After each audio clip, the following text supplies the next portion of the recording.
So about a couple weeks ago, we had a, I don't know, weird conversation about Zenless having better combat than Wuthering Waves, but that's not the important part. What's important from that is somehow that turned into a super stupid conversation about power creep in Zenless Zone Zero. And the points themselves probably weren't stupid, but I feel like a lot of what's being talked about was extremely misguided. So much to the point where now players are just saying things that make no sense. And what I mean by that is, well, essentially this. I got a comment and it was basically saying they couldn't clear. They said that it was super impossible to get Ellen with 20K and that they couldn't do it. So I did it on my server or on like live server on my account, and then I did it on CE server, and CE was at M0. I also got over 20K, and I did it in a way to be like, okay, there's clearly something that you're not doing in order to figure out like what's going on. So obviously after reading that, I thought to myself, well, nah, maybe they're correct. Maybe there's something about the new Deadly Assault that I just wouldn't be able to do with Ellen in particular. Now, what made it strange was the fact that they also had M1 Ellen, which many of you don't have. Many of you guys don't have mindscapes attached to your limited S rank agents. Now, as I'm explaining this on stream, of course, my boy Nix has to challenge me because that's just who he is. And he's like, hey, I can see why this is like a problem. No. I didn't activate my Eidolons because I needed to make, I left him where he was. He has M1. So I said, okay, let me recreate what you did. Run it back. I mean, yeah, I can run it back right now, but like, what's the difference? I'll do it. Don't get me wrong. So obviously I did it because I'm not a bitch.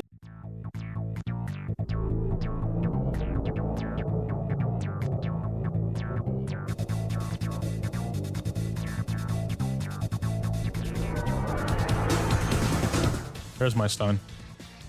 Pretty sure that's a stun. Yeah, that's a stun. Is that a freeze? Fuck, yeah, that was a freeze, huh? I couldn't tell if it was a freeze or not, like during the window.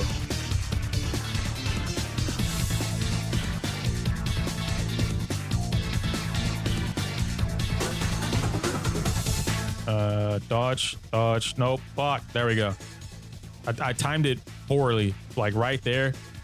But that specific moment, you have to get, which I tell people that a lot when it comes to like playing Ellen, is like, you don't always have to be roaming. And the cool thing about Ellen is that if you just backdash a lot of shit, you're chilling, right? Because like you can backdash in a roaming, you're chilling just like that. And you saw that I still got off the whatchamacallit. I still got off that hit. I think I got actually a better, that was a way cleaner run than I did before too. Now at this point in time, I'm analyzing what's going on with the particular Deadly Assault, which this one is marionettes based off what we have available to us being, you know, Ice Week. And as I'm going through this run, a lot of what's happening isn't related to my damage per se. And obviously you would want more damage, right? You want to be able to do more damage so that you can kind of get the points faster. But when you look at what's going on, a lot of this is happening based off whatever the Deadly Assault is asking you to do. Some Deadly Assaults ask you to dodge more and get perfect dodges. Some Deadly Assaults ask you to put more anomaly on the enemies. Some ask you to do parries. Whatever the case may be, you should always take that into consideration and then apply it to your game plan. Now with the marionettes, they play differently than the regular marionettes. They have moves that they didn't have before, and this makes it a lot easier for you to get those perfect dodges that it's asking for. But in particular with Ellen, something that's always said, and we do go over this later on in the video, is that Ellen dodge sucks. Ellen dodge counter is bad. You don't get the roaming state or whatever it is, and like there's so much misconception that goes in behind Ellen and how you play this character or what you're doing with this character that it makes the spreading of misinformation revolving this character extremely horrible. Now, as I said, I'll explain this entire run later on in the video towards the second half, but going over what we're doing, the overall importance is just being aware of whatever the marionettes are doing, right? And this goes across all of Zenless. I'm simply playing the game to be aware of what's going on. Some things I do have access to that you guys might not have access to yet, but that doesn't mean that you can't get it. What I mean by that is it's simply teaching yourself how to do certain things. I talk about scissor cancels all the time. I talk about different inputs. I know I'm like the whole fighting game guy or whatever it is, but those things do come into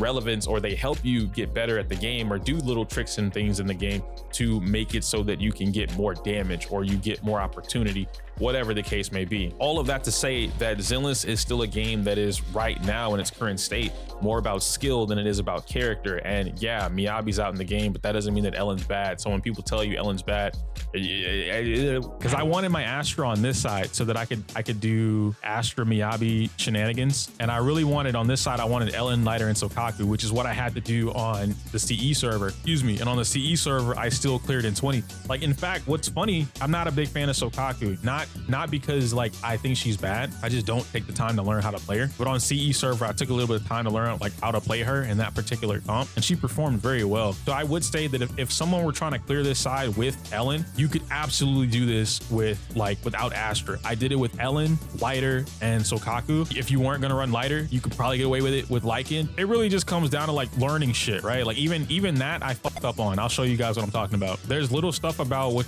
Ellen's still one of my favorite characters to play, or at least look at, right? Like, I don't have the best Ellen by any means, but there are little things that she has, which, you know, I refer to as scissor cancels a lot of the time, right? You can just go straight into roaming state just like that, so that you just don't have to deal with anything really. Boom, you get another one off, and you just kind of repeat the process. So by this point, I'm going deeper into teaching the chat about learning enemy behaviors. There we go.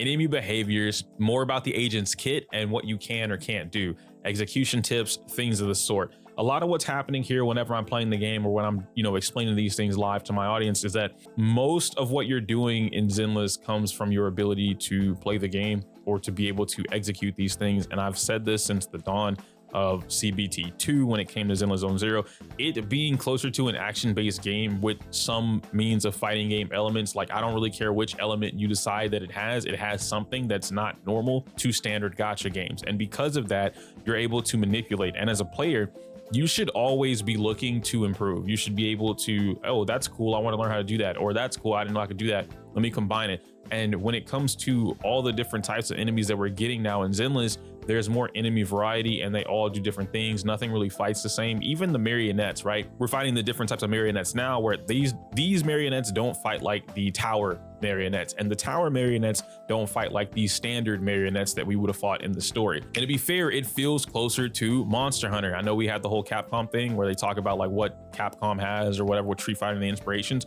but this does feel like it feels Monster Hunter adjacent. I know, like, it comes out in 2 weeks. Super excited about that, by the way. But overall, it's never about having the best character, which I know that is standard in the gacha game community, is that the new thing is always the best thing, or, you know, the new element, whatever. In Zenless Zone Zero, as of right now, it is not about having the best character, but it is about making the best out of your character and how you can achieve that. But even I'm not perfect, and I make that well known across all of my streams. I legit make mistakes all the time. This should give me a stun. Ah, no. This whore. That whore, she hit me. I didn't really make this video to bash on the guy's comment, because that's not why I'm here, but more so I wanted to use their struggles to teach more players, because I'm assuming if they're having these issues, so are other players. And I wanted to use that comment as a jump spring or a jump start, if you will, to be able to get that going. The difference between basing a character's strength or value on one player's ability to play that character is bad. And I understand that in certain situations, especially when it comes to like the gacha community themselves, what happens is the easier thing is usually gravitated towards the most, because easy, you know, Firefly is a great example of this, right?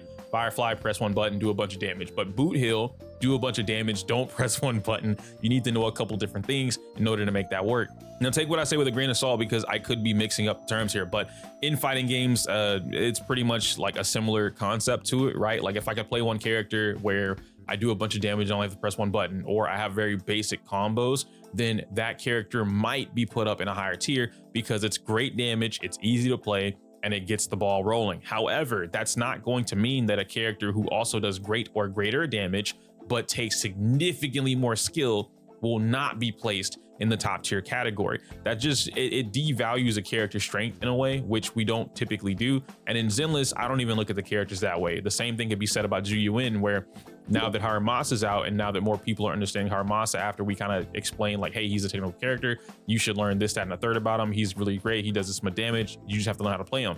Now that that's being said or being shown, more players randomly are starting to say that Zhu Yuan's bad. I don't know where this came from. Like, this is literally BS. I'm putting that out there right now. That character's not bad. She's amazing. But all of those topics eventually start to devolve into misguided conversations. One in particular is always going to be the tier list, where we talk about a character's value or placement, whatever the case may be, and someone will place a character higher than another character or lower because it's harder for them to play. While we were on stream, I pulled up a notepad and we pretty much talked about this particular quote that I made up. And it's not like an important quote, like, oh, you have to, remember this for the rest of your life. No, it's nothing like that. But what I did say was, whenever you're having discussions about the meta, those discussions mean that non-in-game or sweaty things are mute and void. And what that means is you remove the entire concept of something that a player cannot do.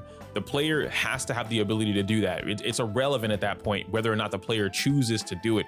And that's kind of a different story, right? Like, one of the conversations that we did have on stream was the fact that there's a difference between a player physically cannot do this thing versus a player does not want to learn how to do this thing, or they just don't want to do it. More players just don't want to do the thing. And I feel like that's where those conversations go when it comes to Zenless. I know we're talking about Ellen in this video, and in Ellen's case, that is a perfect example of that, where it's like, I don't want to do scissor cancels. I don't want to learn how to play Ellen. I don't want to use her roaming state. I think she's bad because I don't want to do these things. So she's significantly worse. No. Now, if you said her damage is lower than Miyabi, obviously, because Miyabi has the highest damage output in the game. She smokes everybody. But that doesn't make Ellen bad as a character, especially if you're playing her the way she wants to be played. Good dodge, backdash, backdash, backdash, roaming state. It's literally little tricks like that, and like learning what the enemies do. Like, I think that's why I like Deadly Assault more than I did before, was because it gives you enough time to learn enemy patterns or like boss patterns. The backdash, another backdash. This should give me stun. Boom. Astra. Where's my freeze at? Oh yeah, that's right there. That's right there. That's right there. Nice. Oh, that's an ult. I think I might have gotten a better clear than I did before too. 25? Yeah, I think that was 25. So we got a little more, right? It's a process. It's literally just a process of like learning it. Now this leads back into the whole power creep conversation, where power creep by definition exists. A new character comes out, they are better or stronger than the previous character, and that's it. That's like the literal definition, the rule of it, whatever the case may be. Now, because games and the definition itself has been amalgamated into other communities, these things have become more of a, how do I put it? Semantics, I believe is the word I'm looking for. Did I just bite my cheek? Over the course of the last few years, power creep has always had, when I say always, I don't mean that, but over the course of the last few years, power creep has had the negative stigma behind it that it's bad. But in Zenless, I feel like it's more irrelevant than it is anything else. It's not bad, it's not good, it exists because that's how gacha games function. That's how anything with a meta or selling you something to get the new stuff, it's always going to function that way. New has to be better or more incentivizing for you to be able to spend money on it or acquire it, whatever the case may be. But when it comes to playing the game, power creep is completely irrelevant. There's nothing in the game that has been power crept to the point where you cannot do something. Now, if we're talking about making a character completely obsolete, that might lean towards your favor, and there's really only one character that's going to happen to. That one character is Soldier 11. It's not Ellen. I know, right? Crazy. You would think Miyabi just power crept, she makes Ellen irrelevant. No, it's Soldier 11. But because Soldier 11 is in such a good spot, especially being a standard character and having the mindscapes to be able to get from losing 50-50s or whatever the case may be, she's not getting power crept, at least not yet. So you're still good. You see what I'm saying? Like the conversation behind power creep is so irrelevant that there's no point in having these discussions. So when we talk about it for whatever reason, and I don't even know how this sprung off of combat conversations between Zenless and Wuthering, but speaking of which, that's exactly how we got on the conversation about power creep in the first place. Ellen.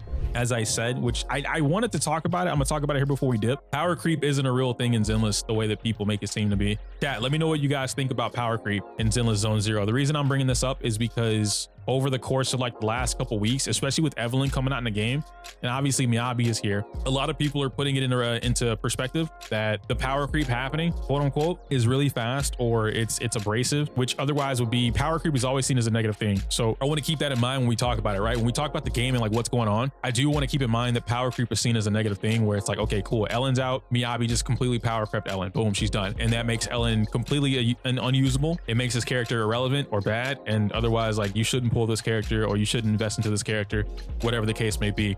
There's a problem with this though in action-based games, and this isn't just for Zenless, this goes for any of the games that have any type of action priority behind them. A lot of what you're doing here is completely dependent on player skill. So yeah, we had this notepad up here that we were talking about before, and there was a very particular thing that I put out. Discussions about the meta mean non-in-game / sweaty things are mute and void. What do I mean by that? If it's not explained in like a straightforward way here, when you're discussing things related to the meta or discussing things related to a character's strength or value, even if we were to come over here to like let's see, Zenless tier maker, right? If we were to come over here to something like this, right, and let's just say that you're making a tier list. Boom, you have S+ tier, which is going to be like that's creme de la creme, right?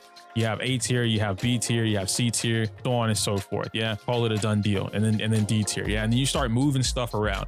So clearly Miyabi is S+ tier, and I'm even gonna make a separate tier just so that we have a separation, so that you guys understand. Miyabi is in a tier of her own. She's all the way the fork up here. There's no other character in the game that is matching what she's doing, or rather has the ability to do everything damage wise in the game. I'm not going to talk about like supports, to be fair, because I don't want to get into the whole support thing and whatnot. That's its own thing. Let's just purely stick for DPS characters just real quick on what's going on. Okay, so before Miyabi got here, we had Zhu Yuan up here. We had Ellen and Soldier 11 essentially fighting for the same spot. We had Jane and Yanagi above both of these characters, which would have immediately brought them to down here, right? Nekomata was somewhere down here. I think Korin is down here. Harumasa was somewhere over here because people didn't know what the hell they were doing. So if we're basing everything off of this and you were just like run a quick order of what's going on here, A tier is like everything is solid. All of these characters are sitting up here in A tier. This character and this one, like these two are pushing the brinks of being up here. They're not up there just yet, but they're pushing the brinks of being able to get up there. She is going to be one of the first characters, based on my own experience, in order to get to this point, right? Creeping up in that S+ territory, but she is still not doing everything that Miyabi is able to do. Billy, you're right, I forgot about Billy. Billy goes in a D tier. So when you look at something and you hear someone say like, oh yeah, the game has like horrible power creep, or like this, that, and the third is going on about the game. Zhu Yuan is a character that we have a video coming on this too, but when we did the stream before, a few of the comments that were in the stream, newer viewers and whatnot, came in and they're like, yo, Zhu Yuan's trash.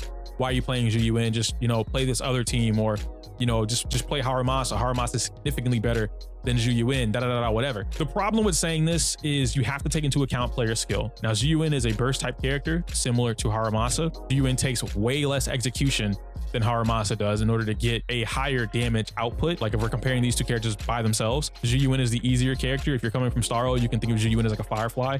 You can think of Harumasa as Boot Hill. One clearly has a higher damage ceiling than the other, but you have to work to get there. You have to learn and know what you're doing in order to get to that point, which on paper should make it like this. Harumasa goes above Zhu Yuan. Does that automatically mean Zhu Yuan has been power crept by Harumasa and Zhu Yuan now is in B tier? Fork, no, that's not what that means in the slightest, dude. It just means that you have an option for higher damage. Again, not again, but this is also a team-based game, so you do have to consider who's on what team, who's doing what, things like that. If we were to move away from these two characters and we go into Anomaly, Jane and then Yanagi, right? Where's Bernice? Bernice is somewhere here in the mix too, right? Jane and then Piper. Let's look at these two for just a moment. I'm gonna move Evelyn down here to move them out of the way. We're comparing Jane and Piper. A lot of people say that Piper is mini Jane. Physical Anomaly, easier to play, which I actually don't think is the case. I think Piper is a little bit more technical to play than Jane. That doesn't mean she's hard. It just means that there's more shit you can do with Piper to get a higher damage output than doing it with Jane. When you're looking at these two characters and what they provide, Jane gives you something that no other Anomaly character in the game gives you, which is her kit, right? The crit, the being able to crit on the anomalies, things like that. That's huge for her, but that's not saying that like Jane is ass or Piper's ass or whatever the case may be. Even speaking on Piper,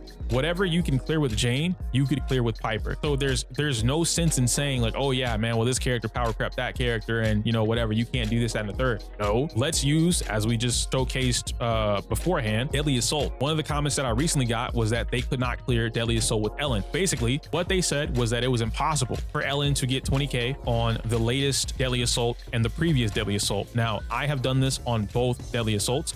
I've done this on the previous one with Ellen, got 23k or 22k, something like that. Without Astra on that team, it was Ellen, Like, and Sokaku. And then on this one, Notorious Marionette, I've done it with two separate teams. this standard Ellen team being Ellen, Lighter, and Sokaku, and then a newer team being Astra, Ellen, and Lighter.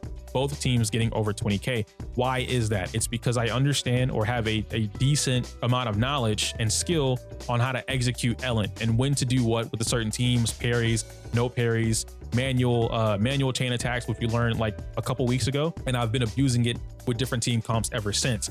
There's more skill, player expression, player skill that goes into these factors.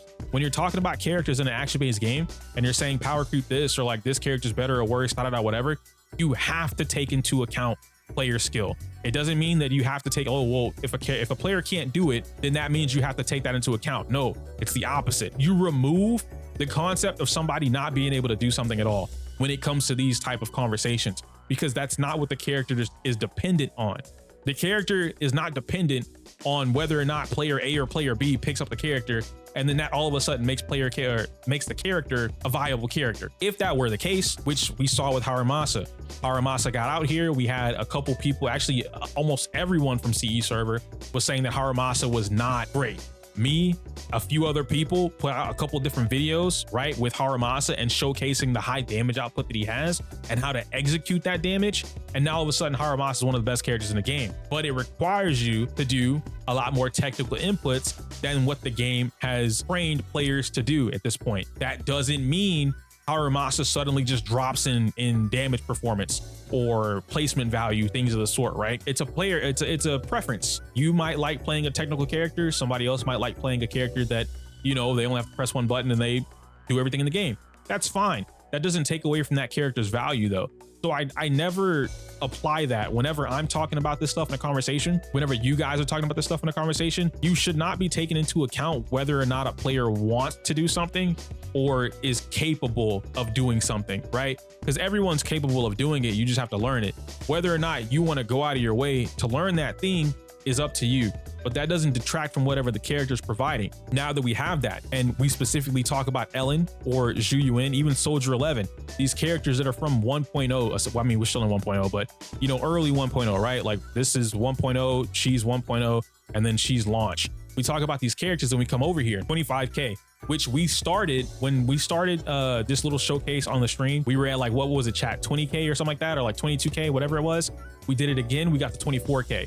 And then we did it again and we got to 25K with mistakes. In the event that I could execute everything perfectly, I'm sure this could clear 30K. And this is not, I don't have like M6 Ellen or M5 or M2, whatever lighter. I don't have M1 Astra, none of that kind of stuff. My builds are not great. My lighter and Astra aren't even built properly. They don't have their weapons leveled up all the way. And my Bang Boo's level 20, 77, 155, 2500 with a pin 5. I'm not running ice damage. This isn't even maxed out and it rolled okay. 2 in defense, 1 in HP. That's not a good piece. That's not a good piece. 0 out of 15, 4 out of 15, 50 out of 50, 9 out of 15. It's not a matter. And then same thing with my lighter, right? 0 out of 15, 0 out of 15, 0 out of 15, 0 out of 15, 15 out of 15 on my disk drives. I only have 2 disk drives maxed out, and he's not rocking his signature. He's rocking Hellfire gears because we keep losing 75-25s. He does not have his core skill maxed out, and his levels are not maxed out, right? Max your traces, nope, it's not there. Why is this important? This is important because I'm still able to clear with the 20K. I'm 25K, I'm 5,000 over. I'm still able to get what it is that you guys are looking for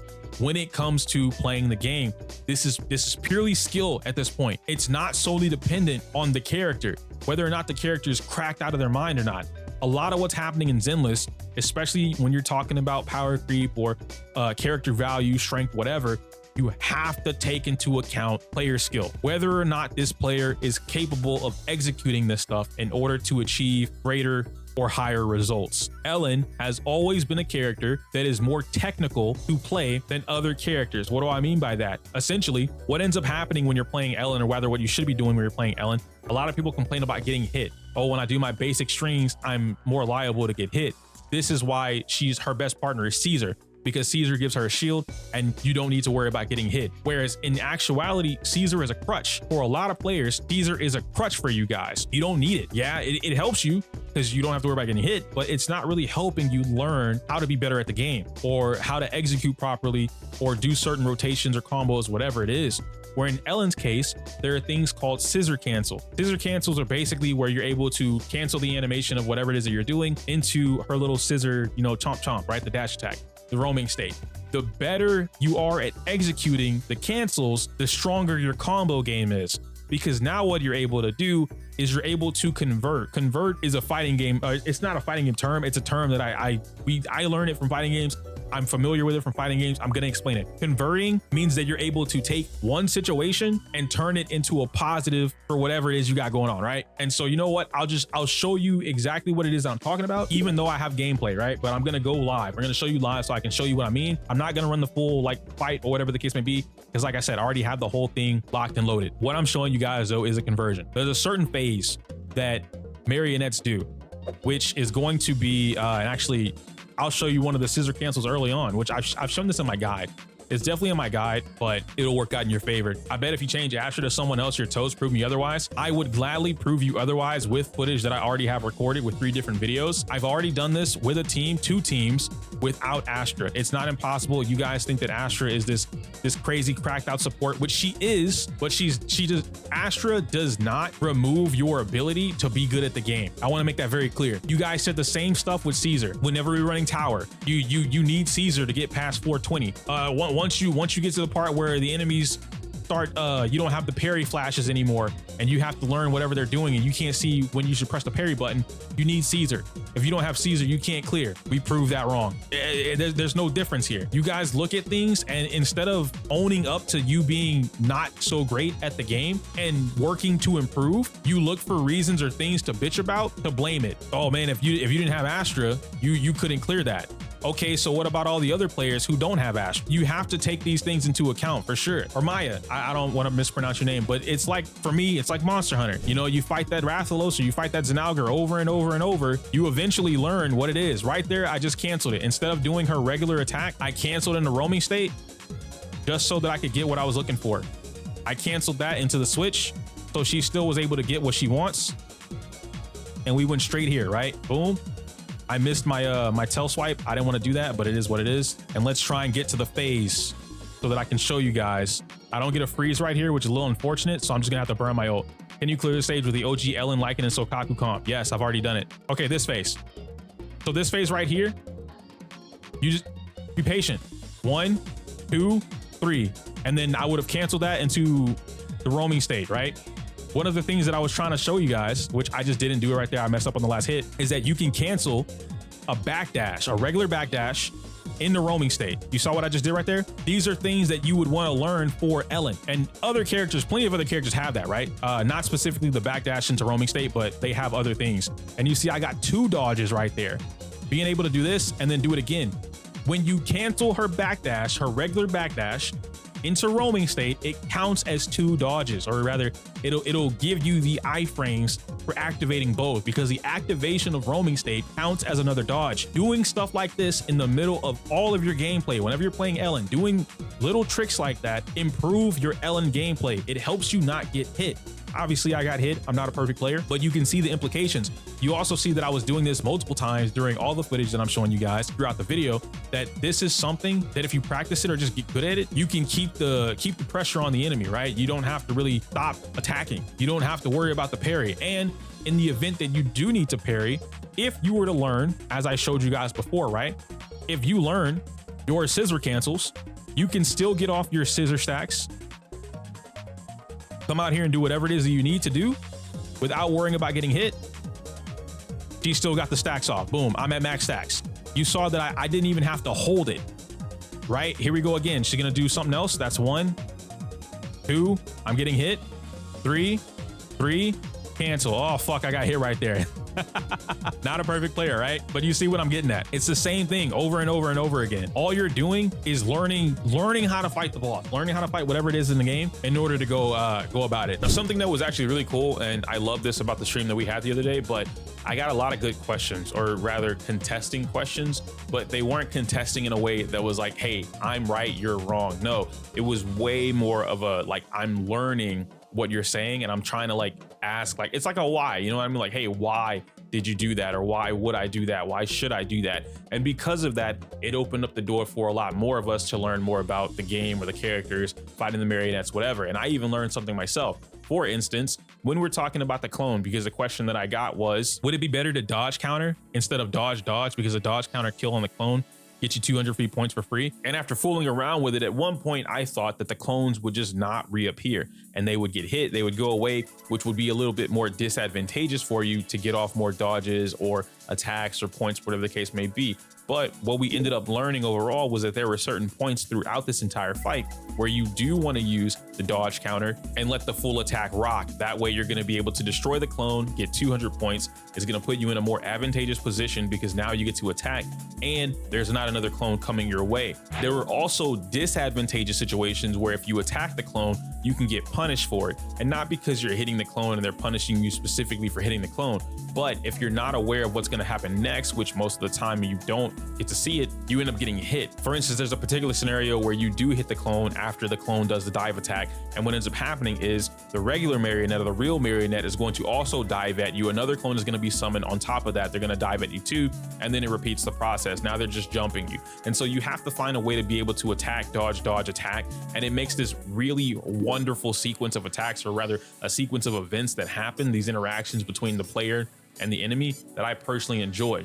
And I'm going to keep saying it, it reminds me of Monster Hunter. And I think that's why I'm so gravitated towards Zenless's combat as it is. You taking the risk to kill that clone whenever it comes out is you potentially getting hit. Lighter can counter it. You're essentially doing the same thing that I was doing. You're trying to gain more out of the situation, which is good. You should be looking to how do you maximize the situation, right? So you're doing the right thing thought process wise, but what you're not taking into account is what's actually happening during the process of that, yeah?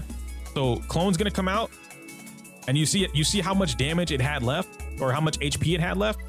I didn't have enough of the kill. So again, let's try and get another clone out here and then I'm gonna try and attack the clone. So it's not a situation where you're attacking the clone and then you're getting the kill. Now that for the dodge counter, I got it. Let's see if I can do it again. I got another one. It's just a risk. And you see that right there. That's what I was looking for right there. I dodged, I did the dodge counter. She threw out another clone. I hit that clone. I didn't kill the clone. And because I didn't kill it, he was able to resummon the clone and throw it again. In situations like that, where you're not 100% confident that it's gonna get you the kill, it's better to take the safer option. So in my specific, runs, the safer option is backdash into that, or backdash twice, right? Wait for it, backdash, and then go straight into it because I know she's gonna do it. So in this case, I knew that it was gonna stop after that second hit. I can get another one, right? And you can rack up points this way, right? If you wanna focus on getting those points and then you go from whatever you're doing, but you need to capitalize. So if I'm doing this right here, fuck. I got hit, even though I hit the clone, right? We traded. That's a bad trade.